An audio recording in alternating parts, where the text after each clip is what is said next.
कबायली अजला में जुर्गा सिस्टम और सिविल इंतजामिया से मुतालिक आला सतह इजलास, शुरा ने फाटा इंजमाम के खात्मे या आईनी तरमीम से मुतालिक अफवाहें बेबुनियाद करार दे दी।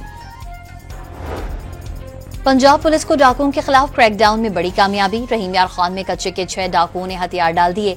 डाकू कुर्बान लिठानी के सर की कीमत 50 लाख रुपए मुकर्रर थी। पाकिस्तान का एक बार फिर फलस्तीन में इजरायली जहरियत पर इजहार तशवीश, नायब वजीर आजम इसहाक डार से सलामती काउंसिल से खिताब में 2 रियासती हल ही मसले का वाहिद हल करार दे दिया।